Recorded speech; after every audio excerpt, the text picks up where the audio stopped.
Ok, so vamos a orar, nos vamos a presentar delante del Señor, ¿verdad? Esta es la última clase de la serie que estábamos viendo acerca de la vida de Jesús. Estoy muy contenta, la verdad, porque esto empezó ya hace mucho tiempo y ahora es cuando el Señor nos da la oportunidad, ¿verdad? De hacer lo posible. Y el pensar que estamos llegando ya hoy a la última clase me llena de gozo porque yo he visto que vale la pena, ¿verdad? Que vale la pena que se han conectado y que están recibiendo, ¿verdad? El Señor.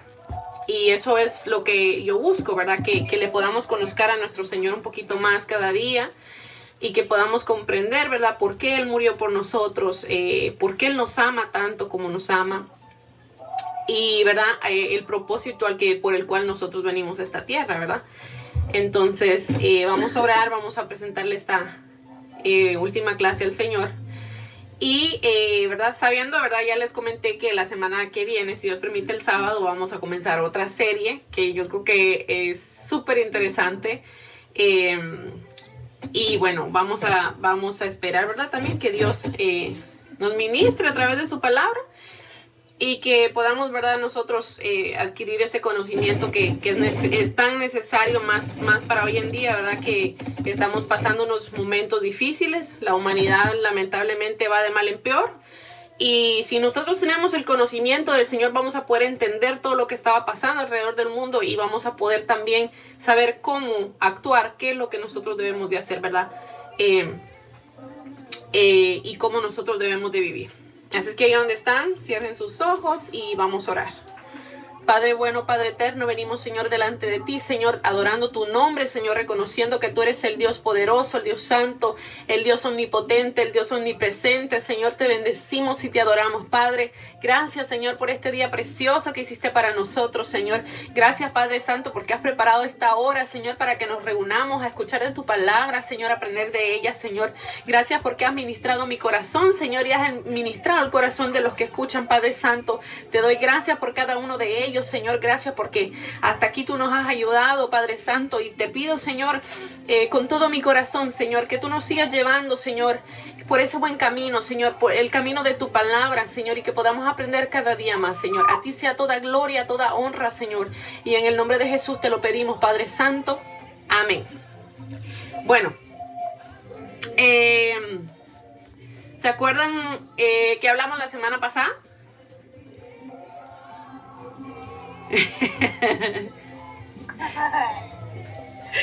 Ay. Bueno, estábamos hablando de que, de verdad, de la tristeza que según Dios, ¿verdad?, que produce arrepentimiento, ¿se acuerdan? Y de la tristeza del mundo que produce muerte, ¿verdad? ¿Se acuerdan que estábamos comparando a dos personajes, el apóstol Pedro con Judas, ¿verdad? Y vimos por qué razón uno, ¿verdad?, fue restaurado y el otro, pues, lamentablemente, pues, se quitó la vida, ¿verdad? Eso es más o menos, ¿verdad?, para refrescar un poquito de lo que hablábamos la semana pasada. Ahora, yo sé que ya hemos hablado, ¿verdad?, de que a Jesús lo blasfemaron, lo vituperaron, hicieron cantidad de cosas contra él. Una de las cosas, ¿verdad?, más, yo creo que más crueles es verdad que lo acusaron falsamente. Y de eso vamos a empezar hablando hoy, ¿verdad?, de que acusaron a Jesús falsamente. Y vamos a, yo creo que nos quedan como 5 páginas o no sé cuánto exactamente nos dé el tiempo, pero vamos a tratar de resumirlo lo más que podamos, ¿ok?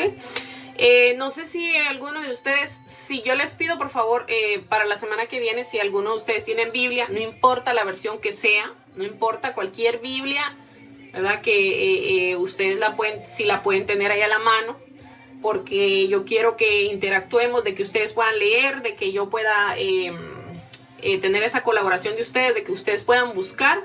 Aprendamos a buscar dentro de la Biblia, aprendamos a cómo se manejan, cómo buscar en la Biblia, cómo encontrar un pasaje, ¿verdad? Yo sé que esas son cosas que cuando uno no sabe mucho le son ajenas, entonces es bueno que empecemos a a desarrollar esa conexión con la palabra de Dios, ¿verdad? En el capítulo 26 de Mateo, en los versos del 59 al 68 dice: y los principales sacerdotes y los ancianos y todo el concilio buscaron falso testimonio contra Jesús para entregarle a la muerte, y no lo hallaron. Aunque muchos testigos falsos se presentaban, pero al fin vinieron 2 testigos falsos. Y que dijeron, dijeron ellos, ¿verdad? Dijo, puedo derribar el templo de Dios y en 3 días reedificarlo. Y levantándose el sumo sacerdote, le dijo, ¿no respondes nada? ¿Qué testifican estos contra ti? Y más Jesús callaba. Entonces el sumo sacerdote le dijo, te conjuro por Dios, por el Dios viviente, que nos digas si tú eres el Cristo, el Hijo de Dios. Jesús le dijo, tú lo has dicho, y además os digo que desde ahora veréis al Hijo del Hombre sentado a la diestra del poder de Dios y viniendo en las nubes del cielo. Entonces el sumo sacerdote rasgó sus vestiduras diciendo, ha blasfemado. ¿Qué más necesidad tenemos de testigos? He aquí, ahora mismo habéis oído su blasfemia. ¿Qué os parece? Y respondieron ellos, dijeron, es reo de muerte. Entonces le escupieron el rostro y le dieron de puñetazos, y otros le abofeteaban, diciendo, profetízanos, Cristo, ¿quién es el que te golpeó? Imagínense la burla que le hicieron a Jesús, ¿verdad? Encima de que lo acusaron falsamente, lo empezaron a escupir, imagínense, le empezaron a dar puños, dice, en la cara, le empezaron a bofetear y se estaban burlando de él, diciéndole, profetízanos, Cristo, ¿quién es el que te ha golpeado? Imagínense la clase de burla que le hicieron al Señor, ¿verdad? Pero Jesús lo soportó todo, ¿verdad?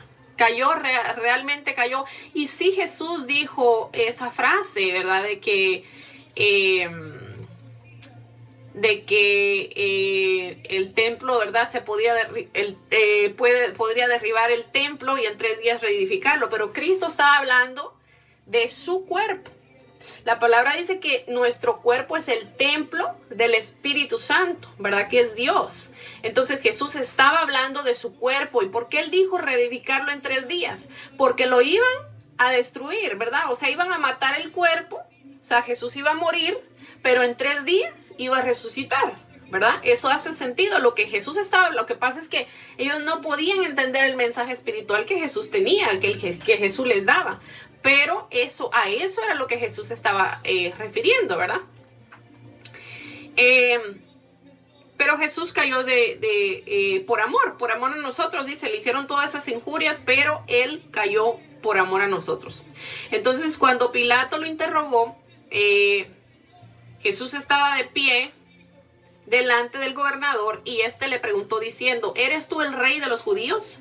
Y Jesús le dijo, tú lo dices. Y siendo acusado por los principales sacerdotes y por los ancianos, nada respondió. Pilato entonces le dijo, ¿no oyes cuántas cosas testifican contra ti? Pero Jesús no le respondió ni una palabra, de tal manera que el gobernador se maravillaba mucho. Imagínense que este alto funcionario, ¿verdad?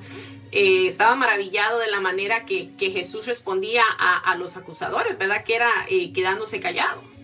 Eso es algo, ¿verdad? Que si nos vamos a cuentas, nosotros como seres humanos nos acusan de algo bien pequeñito y saltamos encima, ¿verdad? De cualquiera. Vamos a decir que es nuestra naturaleza, ¿verdad? Porque yo creo que a nadie le gusta que lo acusen menos si es falsamente, ¿verdad?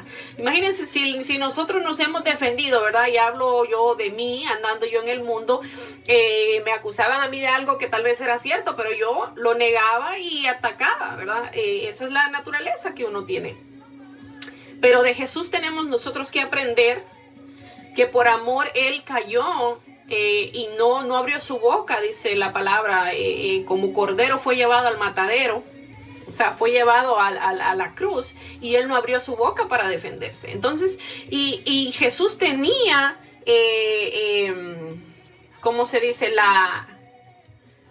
la autoridad y tenía el derecho a defenderse porque lo estaban acusando totalmente falsamente. Pero él sabía que era lo que él tenía que pasar para morir por nosotros, ¿verdad? Para darnos a nosotros salvación. Y de él podemos aprender eso, ¿verdad? Que muchas veces nos van a atacar, muchas veces nos van a levantar falsos. Y tenemos que aprender de Jesús que muchas veces es mejor callar que defendernos nosotros mismos. Porque dice la palabra que de Jehová es la batalla, ¿verdad? Él peleará por nosotros. Muchas veces a nosotros como humanos, como les dije ya, nos van a vituperar, nos van a levantar falsos, van a decir cuánta cosa de nosotros, pero nuestra mirada tiene que estar puesta en el ejemplo de Jesús, ¿verdad? ¿Qué haría? Nosotros siempre nos tenemos que preguntar, ¿qué haría Jesús en esta circunstancia que yo estoy pasando, ¿verdad? Después de Jesús haberles hecho tanto bien, ¿verdad? Como les hizo, sanó enfermos, levantó a los paralíticos, los alimentó, les dio alimento no solo espiritual, sino también hay un pasaje que dice que estaban, no me acuerdo yo si más de 5,000 personas y los alimentó, ¿verdad? Un acto milagroso, ¿verdad? Después de todos esos milagros, todas esas ayudas que Jesús les dio, lo humillaron hasta lo sumo, ¿verdad? Y se burlaron de él en gran manera. Cuando Jesús fue sentenciado a muerte, en Mateo 27, 15 al 31 dice: ahora bien, en el día de la fiesta acostumbrada, el gobernador acostumbraba a soltar al pueblo un preso, el que quisiese. En la fiesta que había, ¿verdad? Creo que era la fiesta de la Pascua, si no me recuerdo. Sí, era la fiesta de la Pascua. El gobernador acostumbraba a soltar a un preso. Al que el pueblo decidiera que quería soltar, lo soltaba. Imagínense qué clase de tradición, ¿verdad? Soltar a un preso en ese día, ¿verdad? Y tenían entonces un preso famoso en Jerusalén llamado Barrabás, ¿verdad? Y dice la palabra: reunidos pues ellos, les dijo Pilato. Pilato estaba tratando de que liberaran a Jesús, porque Pilato no le encontró absolutamente ningún pecado a Jesús. O sea, Pilato supo que no había ningún delito en Jesús y él quería dejarlo ir. Y entonces usó esto como para ¿verdad? Tratar de liberar a Jesús. Y dice que les dijo a la muchedumbre, ¿verdad? ¿A quién quieres que os suelte? ¿A Barrabás o a Jesús, llamado el Cristo? Porque sabía que por envidia le habían entregado, dice la palabra, ¿verdad? Imagínense. Y estando él sentado en el tribunal, su mujer le mandó a decir: no tengas nada que ver con este justo, porque hoy he padecido mucho en sueños por causa de él. La mujer de Poncio Pilato dice que había pasado el día soñando acerca de Jesús y había estado angustiada porque sabía que él no merecía el castigo que le estaban poniendo, ¿verdad? Pero dice: los principales sacerdotes y los ancianos persuadieron a la multitud que pidiesen a Barrabás y que Jesús fuese muerto. Imagínense la influencia de los líderes de ese momento, y yo creo que hoy en día también lo estamos viviendo. La influencia de los líderes sobre el pueblo es grande. Vemos que aquí la palabra dice, ¿verdad?, que fueron los sacerdotes y los ancianos. O sea, cuando habla de los ancianos está hablando, ¿verdad?, de los hombres que se tienen en alto estima, ¿verdad?, de los hombres que tienen cierto grado de, ¿cómo se dice?, de postura delante del pueblo, ¿verdad? Vamos a decir que son hombres de respeto, por dejarlo ver en pocas palabras. Y fueron ellos los que persuadieron a la multitud para que soltaran a Barrabás y para que crucificaran a Jesús. Imagínense. Y dice: y respondiendo el gobernador les dijo: ¿a cuál de esos queréis que os suelte? Y ellos dijeron: a Barrabás. Imagínense. Pilato les dijo: ¿qué pues haré de Jesús llamado el Cristo? Y todos le dijeron: sea crucificado. O sea, imagínense qué tremendo. O sea, no, ni siquiera métanlo a la cárcel, sino mátenlo ahí de una vez. Imagínense. Y imagínense lo duro que debe haber sido para el Señor Jesús, ¿verdad? Saber que vino a morir por ese pueblo y por todos nosotros, ¿verdad? Y después de haberles hecho tanto bien, todos le estuvieran gritando ahí: que lo maten, que lo maten. Increíble. Y el gobernador les dijo: pues qué mal ha hecho. O sea, qué mal ha hecho este hombre. Pero ellos gritaban aún más diciendo: sea crucificado. Todavía Pilato estaba tratando de intermediar ahí para que no lo crucificaran, ¿verdad? Porque como les había dicho, la crucifixión era la pena máxima que daban los romanos a un malhechor. Y él no encontraba ninguna maldad en Jesús, no encontraba ningún pecado. Entonces él estaba tratando de persuadir al pueblo para que no lo crucificaran, ¿verdad? Bueno, y viéndolo Pilato dice, que nada adelantaba, o sea, que nada progresaba en lo que él estaba haciendo para que soltaran a Jesús, sino que se hacía más alborotoso, tomó agua y se lavó las manos delante del pueblo, diciendo, inocente soy yo de la sangre de este justo, allá vosotros. Miren qué cosa tan tremenda. Un hombre que no conocía del Señor, un hombre que no tenía ni la más mínima idea acerca de las costumbres judías, podía ver más que aquellos que tenían al Dios verdadero. O sea, imagínense qué tremendo eso. Él reconocía que Jesús era inocente y dice que se lavó las manos en frente del pueblo y dijo, no, yo soy inocente de la sangre de este justo. Allá ustedes si lo quieren sacrificar. Y dice, y respondiendo todo el pueblo dijo, sí, su sangre, imagínense qué tremendo esto, su sangre sea sobre nosotros y sobre nuestros hijos. Imagínense los cegados que estaban, que llegaron a incluso a pronunciar que la sangre de Jesús fuera sobre ellos. O sea, como quien dice, si ese hombre es inocente por algún caso, pues que su sangre se nos demande a nosotros. O sea, como quien dice, si él acaso es inocente, pues nosotros vamos a pagar con nuestros delitos y pecados por haberlo matado, ¿verdad? Eso es prácticamente lo que estaban queriendo decir. Entonces le soltó, dice, a Barrabás, y habiendo azotado a Jesús, le entregó para ser crucificado. Vemos que a pesar de que él creía que era un hombre justo, por encima estaba su cargo de gobernador, ¿verdad? Entonces dice que lo mandó a azotar y soltó a Barrabás. Y después se los entregó para que lo crucificaran. Dice, entonces los soldados del gobernador llevaron a Jesús al pretorio y reunieron alrededor de él a toda la compañía. Y desnudándole le echaron encima un manto de escarlata. Dice que, yo no sé si ustedes, ¿verdad? En todas las películas que han visto, me imagino yo, que han visto siempre a Jesús con esa túnica larga, ¿verdad? Y así se visten o se vestían en esa época. Y para los judíos era muy vergonzoso mostrar su desnudez, dicen ellos, o sea, su carne, su cuerpo, ¿verdad? Y vemos que esto fue un acto brutal de querer deshonrar a Jesús, el hecho de despojarlo de su ropa. Y dice que le pusieron encima un manto escarlata. Eso es un color, como un color púrpura, escarlata, rojo, púrpura, ¿verdad? Eso lo hacían burlándose de él porque decían, ay, ahí va el rey de los judíos. Y usualmente los reyes se visten de púrpura, ¿verdad? Ese es el color que ellos solían usar, de púrpura y esos colores así que dice que antes eran carísimos de conseguir, ¿verdad? Entonces eso lo hicieron como algo de burla. Y dice, y pusieron sobre su cabeza una corona tejida de espinas, imagínense, y una caña en su mano derecha, y hincando la rodilla delante de él, le escarnecían diciendo, salve rey de los judíos. Vemos que también no se quedaron conforme con ponerle la túnica escarlata, sino que hicieron una corona de espinas, ¿verdad? Yo creo que ya lo han visto en alguna película o algo, y se la incrustaron, imagínense. Y para burlarse de él, como quien dice, tú eres el rey, ¿verdad? Y de ahí lo dice la palabra, que le decían, salve rey de los judíos.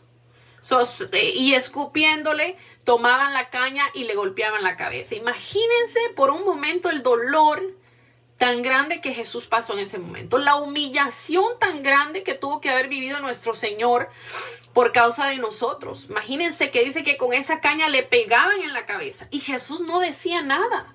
Imagínense el dolor, ¿verdad? Y después de haberle encarnecido, le quitaron el manto y le pusieron sus vestidos y le llevaron para crucificarle. Imagínense el dolor tan grande que Jesús tuvo que haber pasado por nosotros. Ha de haber sido horrible. El solo hecho de imaginar la escena, yo creo que si esa escena la pudiéramos ver ahorita mismo en algún video, yo creo que no la podíamos soportar verla. porque ha de ser lo más terrible. Dice la palabra, lo tentaron en gran manera, pero Jesús soportó todas las burlas siendo obediente a su Padre Celestial. En Mateo 27, 39 al 56 dice, y los que pasaban le injuriaban, meneando la cabeza, como quien dice, ay, miren, ahí está el que era Mesías. Miren, ahí está, colgado, ¿verdad? Y diciendo, tú que derribas el templo y en 3 días lo reedificas, sálvate a ti mismo si eres hijo de Dios y desciende de la cruz. Imagínense cómo lo persuadían, cómo se burlaban de él. Que si él iba a derribar el templo y le iba a reedificar en 3 días, ¿por qué él no se salvaba al mismo? Si era el hijo de Dios. Imagínense que palabras que venían del mismo infierno, porque realmente a este punto yo creo que ya Satanás sabía por qué Jesús iba a morir, ¿verdad? Entonces, Jesús pudo haber hecho eso. Jesús pudo haber bajado de la cruz, soltado todo, y si hubiese querido hubiera llovido fuego del cielo, los hubiera quemado a todos, pero ese no era el plan por el cual Jesús había venido. Él estaba firme en que tenían que pasar ese sufrimiento, ese sacrificio, para que nosotros pudiéramos tener vida. Imagínense el dolor del Padre arriba de entregar a su único hijo. O sea, yo creo que a ninguno en la tierra, si nos dicen a nosotros, dame a tu hijo para sacrificarlo por la Maritza, por la Suseli, por la Jessie, por la Jocelyn, por la Dayana, por Jonathan, yo creo que ninguno de nosotros ni siquiera nos pasara por la cabeza decir sí. Ahora imagínense el amor tan grande de Dios por nosotros, que estuvo dispuesto a dar a su hijo, a que su hijo pasara ese gran sufrimiento para que nosotros pudiéramos tener vida. Es tan tremendo de pensar, ¿verdad? Y dice, de esta manera también los principales sacerdotes, escarneándole con los escribas y los fariseos y los ancianos, decían, a otro salvó, a sí mismo no se puede salvar. Si él es el rey de Israel, descienda ahora de la cruz y creeremos en él. Miren la cantidad de cosas que le decía. Ya cuando lo vieron ahí en la cruz, cómo le echaban en cara, todavía le estaban recordando, ¿verdad? Ay, tú que salvaste a tantos, ¿verdad? Que le hiciste tan bien a todo el pueblo y ahora mírate dónde estás. Y a ti mismo no te puedes salvar. Imagínense. Y dice, confió en Dios, líbrele ahora si le quiere. Tentando a Dios también, porque ha dicho, soy hijo de Dios. Imagínense que decían, este pobre confió en Dios, ahora que si Dios de verdad lo quiere, que lo libre Dios. Pero sabemos que Dios no lo iba a librar, porque Dios lo había mandado a él a hacer ese sacrificio por nosotros, y él voluntariamente dijo, sí, yo lo hago. No fue que Dios lo mandó obligado, sino que él lo hizo por amor a nosotros también. Y dice, lo mismo le injuriaban también los ladrones que estaban crucificados con él. Imagínense, dice que habían 2 ladrones crucificados a la par de él. Y esos 2 ladrones que estaban crucificados a la par de él también le injuriaban, o sea, le estaban diciendo cosas. Si tú eres el Cristo, ¿por qué no te salvas a ti mismo y nos salvas a nosotros también? Dice que les decía. Pero dice la palabra, no está en este libro, pero yo creo que está en Juan, en el Evangelio de Juan, que dice, y esto es impresionante porque uno de los ladrones le injuriaba diciéndole eso, ¿verdad? Si eres tú el Cristo, sálvate a ti mismo y sálvanos a nosotros. Bájanos de esta cruz. Pero el otro ladrón dice que le dijo, no recuerdo exactamente las palabras, pero se las voy a parafrasear. Le dijo, ¿tú no ves que nosotros somos culpables de estar aquí, pero este hombre es inocente? O sea, el otro estaba recapacitando en lo que estaba pasando. Y le dijo a Jesús, Señor, acuérdate de mí cuando estés en el reino de tu Padre, ¿verdad? Y miren lo que Jesús le dijo, de cierto te digo que hoy mismo estarás conmigo en el paraíso. Mírenla, ese hombre era un pecador. Y en el momento que le dijo, Señor, ten piedad de mí, Jesús inmediatamente le dijo, sí, hoy mismo, porque imagínense, si alguien había ahí en toda Jerusalén que no creyera en Jesús, ese tuviera que haber sido ese ladrón. Porque estaba viendo a Jesús en lo último cualquiera pudiera decir en una derrota. Porque para estarlo viendo en una cruz, imagínense, ¿quién iba a creer entonces en Jesús? Si prácticamente todos estaban diciendo Jesús está derrotado, miren dónde está crucificado, pero el ladrón es impresionante. Cómo este hombre el Señor movió su corazón a que se arrepintiera en ese último minuto, aún viendo a Jesús en la muerte, ¿verdad? Y Jesús le dijo, sí, hoy mismo estarás conmigo en el paraíso. Vemos que para nosotros, aún en el último momento, para nosotros hay esperanza. Hay esperanza, aún en el último momento. Estos días yo estuve viendo un video y lo compartí en las redes sociales y no sé si era una mujer o era un hombre que se iba a tirar de un edificio, se iba a suicidar. Y parece ser que habían cristianos en el edificio de enfrente y empezaron a gritarle, Cristo te ama. No lo hagas, Cristo te ama. Y empezaron a orar por él, empezaron a decirle, sos libre en el nombre de Jesús. Porque sabemos nosotros, ¿verdad? Que esa era una atadura demoníaca, el que impulsa a la gente a quitarse la vida, ¿verdad? La depresión es un demonio. Y eso son cadenas que solo Cristo puede romper. Entonces, empezaron a orar. Y yo vi que la persona hasta las chanclas dejó caer, los zapatos, yo no sé qué eran. Pero conforme empezaron a orar, la mujer o el hombre, no sé, les repito, no sé si era hombre o mujer, se regresó y se entró al edificio. Miren hasta dónde llega la misericordia de Dios, porque ese día no pudo, tal vez, ¿verdad? Si Dios así lo hubiera querido, no hubiera habido nadie ahí, esa persona se hubiera suicidado. Pero Dios tenía misericordia, Dios tiene misericordia. Yo estoy segura que hasta en el último minuto de la persona, Dios todavía está tratando la manera de que esa persona se arrepienta. Así es el amor de Dios, ¿verdad? Que aún en el último minuto, si ahí nos arrepentimos, aunque no le hagamos servicio al Señor, ahí nos perdona. Ahora bien, déjenme decirles esto, hay gente que dice, ay, bueno, si eso es así, pues no me voy a convertir nunca, y ya en el último minuto, ya cuando yo sienta que ya me estoy muriendo, pues le voy a pedir perdón al Señor y ahí me voy salvo. Pero dice la palabra que a Dios no se le puede engañar. Cualquier persona que piense que eso va a pasar, yo casi que les puedo asegurar que en el último minuto de su vida ni se van a enterar a qué hora se murieron y no les va a dar tiempo de arrepentirse. Porque para eso el Señor nos está llamando en estos momentos a nosotros a arrepentirnos. Y nos está haciendo ver de su misericordia. Hoy es el día, mañana no sabemos si vamos a tener tiempo. Un día escuché a un predicador y él decía, estaba hablando acerca de esto, ¿verdad? Y él decía, ¿saben qué? Un día yo me estaba ahogando y yo de verdad sentí que me iba a morir, dijo él. Y a mí por ninguna razón, y él es un gran predicador, un gran siervo de Dios. Y dice él, a mí por ninguna razón me pasó por la cabeza el pedirle a Dios nada. Yo solo sentía que me estaba muriendo.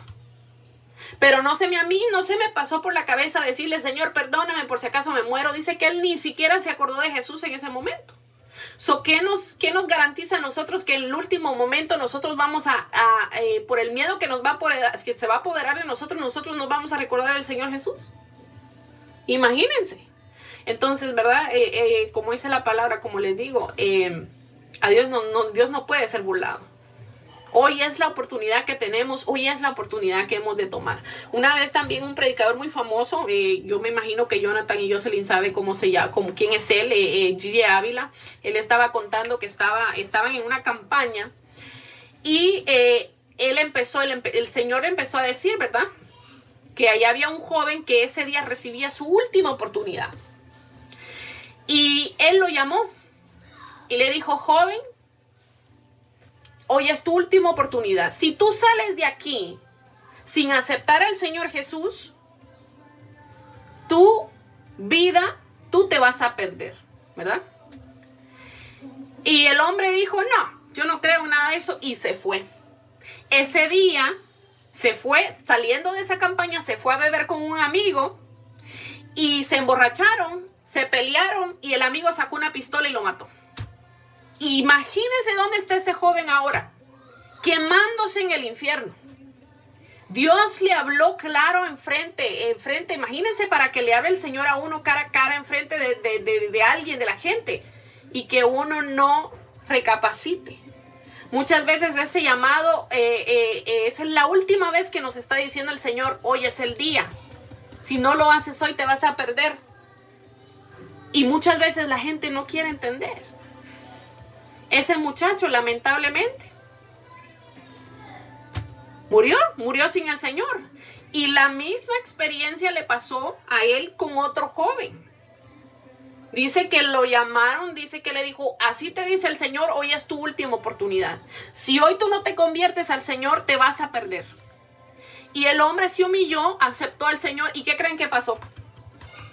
Murió ese mismo día en un incendio.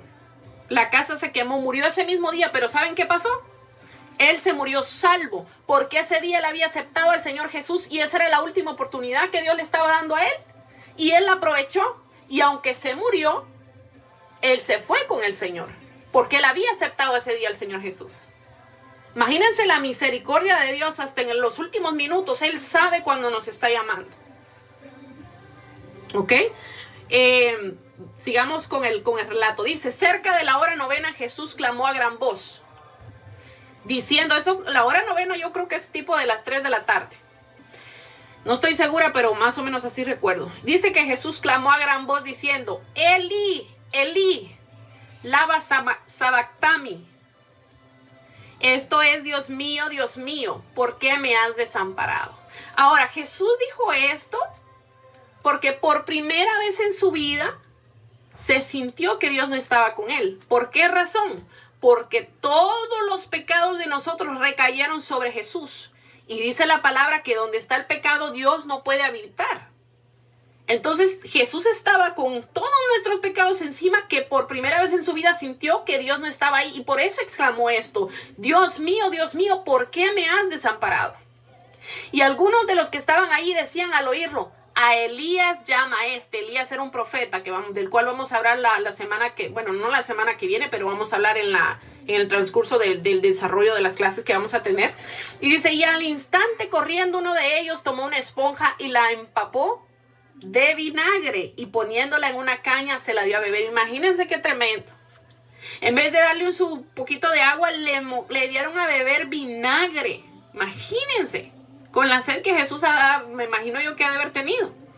Pero los otros decían, vamos a ver si Elías viene a librarle. Imagínense, todavía se estaban burlando de él. Mas Jesús, habiendo otra vez clamado a gran voz, entregó el Espíritu. Y he aquí, cuando dice que entregó el Espíritu, dice que Jesús dijo, Padre, consumado es. O sea, ya está, terminado está. El plan por el que yo vine terminó ya. En tus manos encomiendo mi espíritu.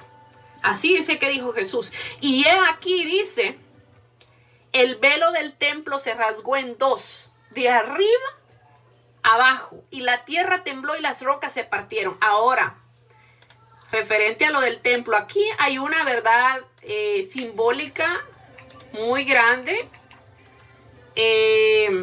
la cual vamos a estar hablando cuando veamos acerca del tabernáculo del templo de Jerusalén. Eso lo estaba exactamente yo estudiando esta mañana. El velo era lo que separaba el lugar santo del lugar santísimo.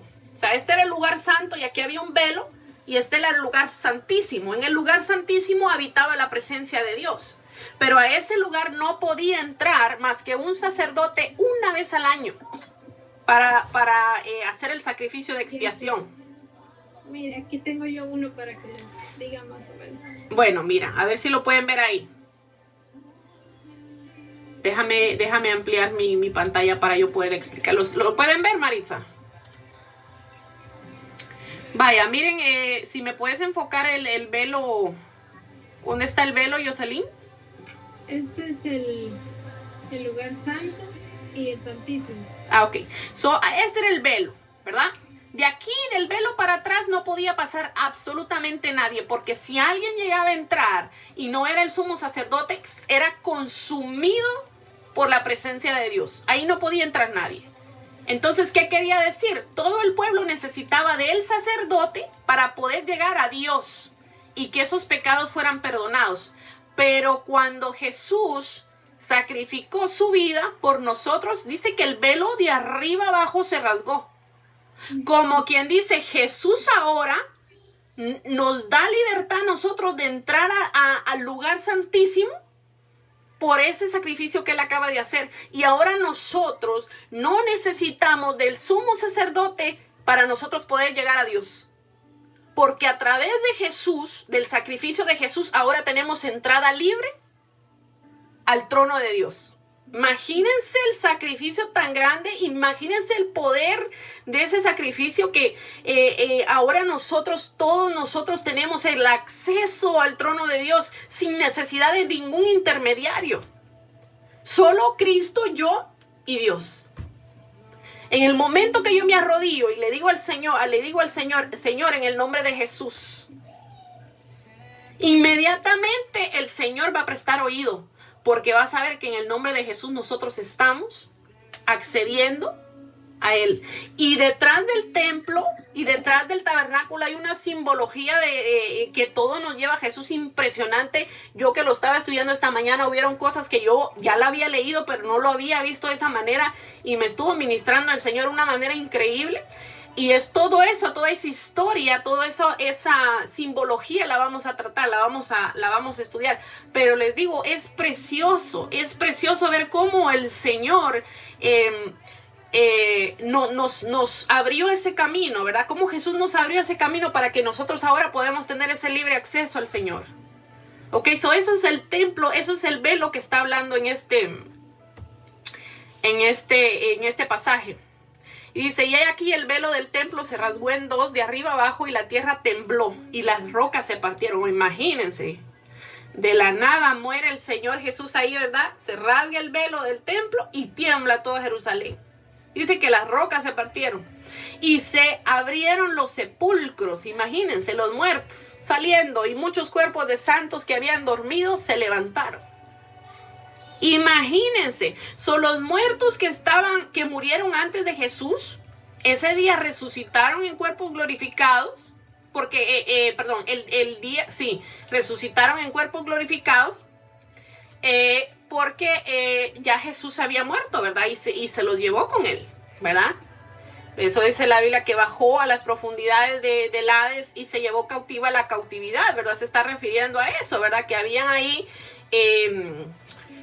gente que había muerto, que había sido salva, y a ellos Jesús los llevó y se los llevó con él. Ahora, los muertos después de Cristo, dice que están esperando que Jesús venga por su iglesia. Dice que cuando Jesús venga en las nubes, los muertos en Cristo, escuchen, en Cristo, o sea, los que fueron muertos pero le sirvieron a Jesús, dice que van a resucitar primero, y después nosotros, la iglesia que estemos viva, o sea, las personas, la iglesia es cada persona que le sirve al Señor.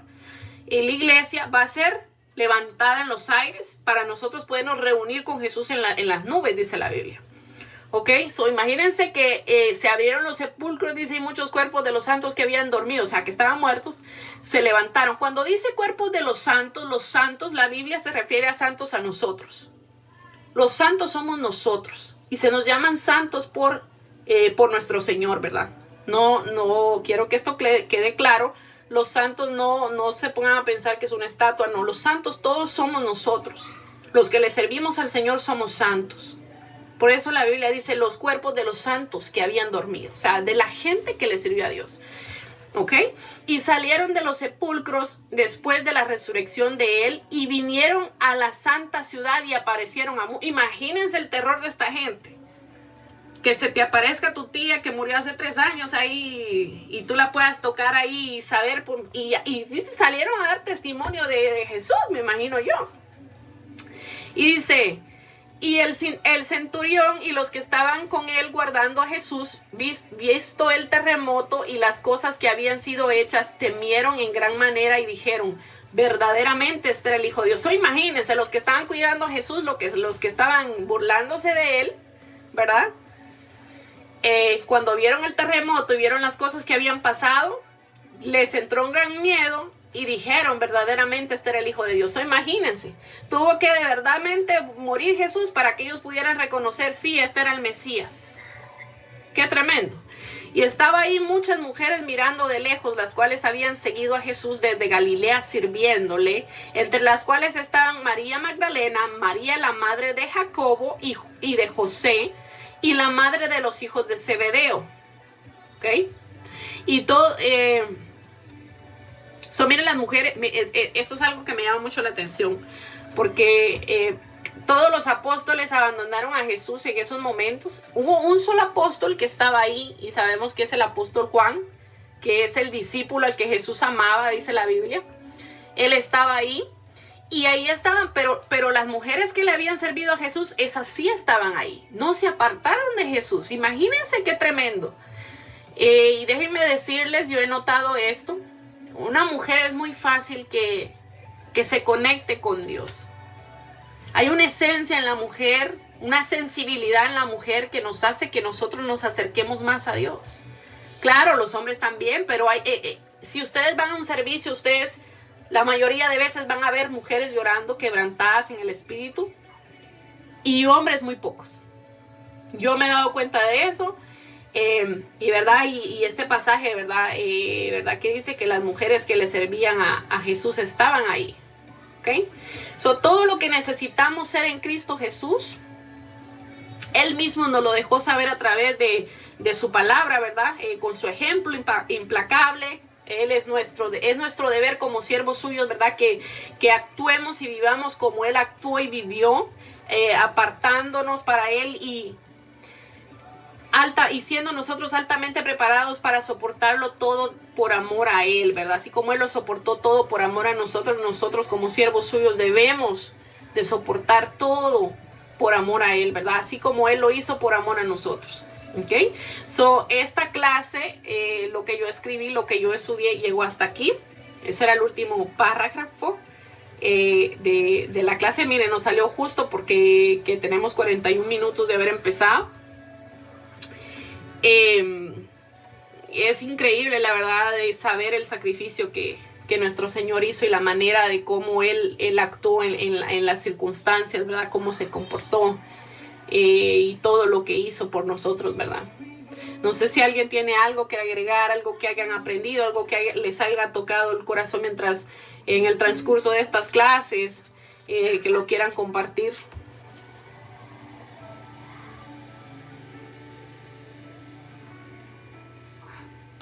A ver, Maritza, dime.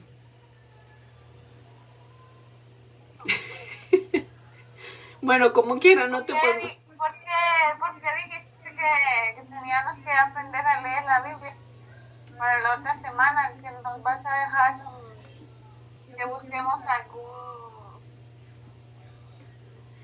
No, lo que yo les estaba diciendo es que si tienen una Biblia, que traten de tenerla cerca, porque me gustaría a mí que aprendamos a buscar dentro de la Biblia. Digamos que yo les digo, ¿verdad?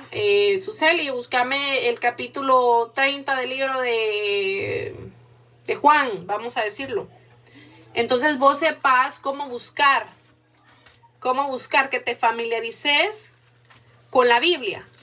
Uno de los puntos claves, yo creo que, ¿verdad? Una de las metas es que nosotros aprendamos a leer la Biblia. Eso es algo primordial, ¿verdad? Porque en esta palabra, en este libro, aquí es donde está escrito cómo nosotros nos debemos de comportar. Esta es nuestra guía de fe y conducta, ¿verdad? Yo creo que tal vez han oído esa frase. ¿Por qué dice de fe? Porque aquí está todo lo relacionado con nuestra vida espiritual, lo que tenemos que hacer, lo que no debemos de hacer y cómo debemos de conducirnos y cómo no debemos de conducirnos si queremos vivir una vida que le agrada al Señor, ¿verdad? Y por esa razón yo les decía que si la semana que viene puedan ustedes tener a mano la Biblia, y para que también yo quiero que se den cuenta que lo que yo les estoy trayendo a ustedes comprueben que está en la Biblia escrito, que no fue algo que yo traje de saber qué lugar, ¿verdad? Por eso les digo yo a ustedes que la Biblia que ustedes tengan, no importa si es católica o lo que sea, que ustedes la tengan ahí, para que ustedes puedan también ver con sus ojos que lo que yo les estoy diciendo está escrito en la Biblia. Ese es el objetivo por el cual yo les pedí. Si acaso ustedes tienen una Biblia, la pueden tener, ¿ok? ¿Me escuchas? Ah, sí, ahora sí. Creo que eran los auriculares. Es que a mí me quedó una duda de eso, de donde solo podían entrar los sacerdotes, Ajá. de lo del Santísimo. No entendí muy bien dónde estaba o cómo funcionaba. Bueno, mira, el tabernáculo, el Señor lo mandó a hacer cuando los israelitas fueron liberados de Egipto. ¿Ok? So esa era una manera de él estar en medio del pueblo. ¿Ok? Entonces, el Señor mandó a que la tribu, ¿se acuerdan que les dije que habían 12 tribus, verdad? Entonces, que eran los 12 hijos de Israel, ¿verdad? De Jacob, que después llegó a llamar Israel, porque Dios le cambió el nombre. De esas tribus, Dios dijo que la tribu de Leví, ¿verdad? Yo creo que ya conocemos ese nombre. La tribu de Leví eran los que se iban a encargar de la adoración y del servicio al templo, ¿ok? So, no podían ni bajo ninguna manera otros ser sacerdotes, o sea, el sacerdote era el que llevaba la obligación de servir en el templo, ¿verdad? ¿Ok? Eso era en el Antiguo Testamento. Ahora, el sumo sacerdote era como el sacerdote principal de todo el pueblo, ¿verdad? Entonces, se le dio órdenes a Moisés de que de que nadie más podía entrar al lugar santísimo. O sea, el tabernáculo, miren, yo quiero explicarte esto con pelos y señales, pero para que ustedes puedan entender eso, tienen primero que entender la historia que está antes, ¿ok? Incluso yo estaba viendo una foto que explica exactamente y tiene exactamente dónde estaba todo. Y yo dije, bueno, el día que les esté dando esta clase, yo les voy a mandar de antemano esta foto para que puedan ver dónde estaba cada cosa y qué significaba cada cosa. Porque todo, absolutamente todo en el tabernáculo tiene una simbología, un significado espiritual que nos lleva a Jesús. ¿Ok? So, el lugar santísimo era donde estaba el arca. Yo no sé si han oído del arca del testimonio, que era como un cofre, ¿verdad? Y adentro del arca estaban las tablas que contenían los 10 mandamientos, una olla con el maná que Dios le mandó al pueblo de Israel para que comieran. O sea, ese maná era como un pan, como una hojuela que caía del cielo, y con eso los alimentaba Dios. Y también estaba la vara de Aarón, ¿verdad? Para entender todo eso vamos a tener primero que saber todas estas historias. Por eso es que yo les digo que va a ser un poquito difícil para ustedes entenderlo si no conocemos la historia que hay detrás. ¿Ok? Entonces, en el arca, ahí estaba la presencia de Dios, que habitaba en medio del pueblo, pero no se podía acercar nadie ahí porque la presencia de Dios es tal que puede matar a cualquiera. La sola presencia. Ahora, nosotros tenemos el Espíritu Santo, que es la presencia de Dios. ¿Ok? Esas son cosas muy diferentes. Pero en el Antiguo Testamento no, el Espíritu Santo solo venía sobre ciertas personas que Dios determinaba para darles sabiduría, para comunicarse con ellos. ¿Ok? So, nosotros ahora, como ya les dije, tenemos ese libre acceso. Nosotros ya no necesitamos de un sumo sacerdote. Ahora, los sumos sacerdotes, cada año para la Pascua, agarraban del pueblo, ¿verdad? Traían y mataban, sacrificaban un animal, porque era necesario derramar sangre de un animal para que Dios perdonara los pecados del pueblo. Eso se hacía cada año. ¿Okay? Pero no podía entrar ahí nadie más que el sumo sacerdote, porque no le era permitido al pueblo según lo que Dios les mandó. ¿Okay? Eso era cada año. Entonces ninguno del pueblo se podía acercar a Dios más que a través del sacerdote. ¿Ok? Entonces cuando Jesús murió, él fue el animalito, vamos a decir, no era animal, ¿verdad? Pero fue como la simbología, le dicen el Cordero de Dios, como que fue un sinónimo de un animalito que se sacrifica por los pecados de los demás. ¿Ok? So, Jesús se sacrificó por nosotros, y puesto que dice que, bueno, la sangre de los animales la tenían que hacer todos los años, ¿verdad? pero como era la sangre de Jesús, de una vida humana inocente, esa bastó una vez, y dice la palabra, y para siempre. So, después de la muerte de Jesús, nosotros no necesitamos de ningún sacrificio de ningún animal, porque ya Cristo sacrificó su vida por nosotros. ¿Ok? Eso es ¿cómo se llama? La simbología que hay detrás de los sacrificios en el Antiguo Testamento. Como te digo, va a ser difícil que entendas a profundidad esto sin que antes veamos la historia que hay detrás. Que es interesante. Muy interesante.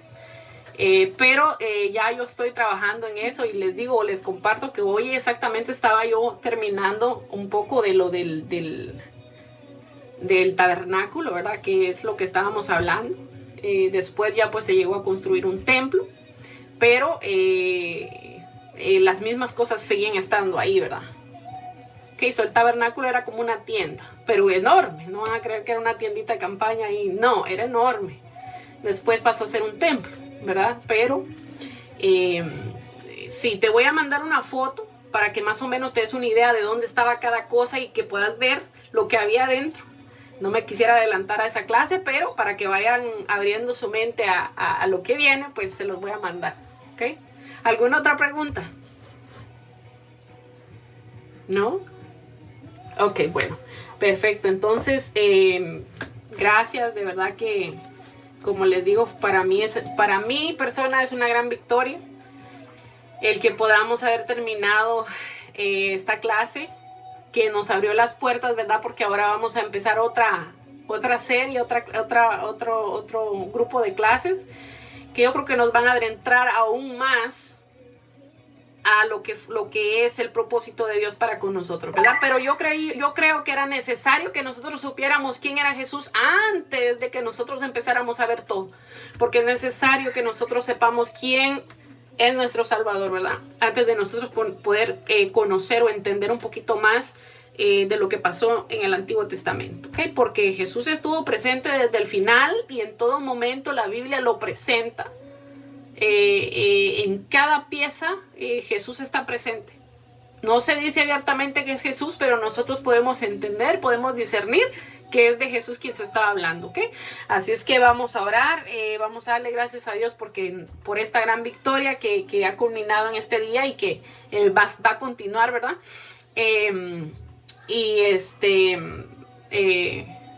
Jonathan, si puede hacer la oración final.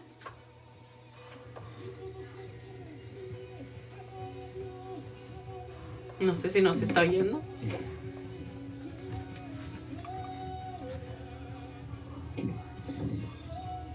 ¿Me escuchan? ¿Sí? Sí, como aquí no hay poca señal acá donde estoy. Ya se les conocen, ya conocen dónde estoy. Va, pero está bien. Ok. Si no, mejor que lo haga ella en vez mía hoy. Yo lo hago el otro sábado. Ok, Jocelyn, ¿lo quieres hacer tú hoy? Sí, está bien. Ok. Santo Señor Jesús. Jesús, te damos gracias, Señor, Gracias, por Padre esta Santo. oportunidad y privilegio que tú nos estás Sí, dando, Señor, gracias, Padre. Gracias por tu palabra, Señor, porque nos Gracias, ha Jesús. edificado, Señor, y ha sido de bendición Gracias, para Jesús. nuestras vidas.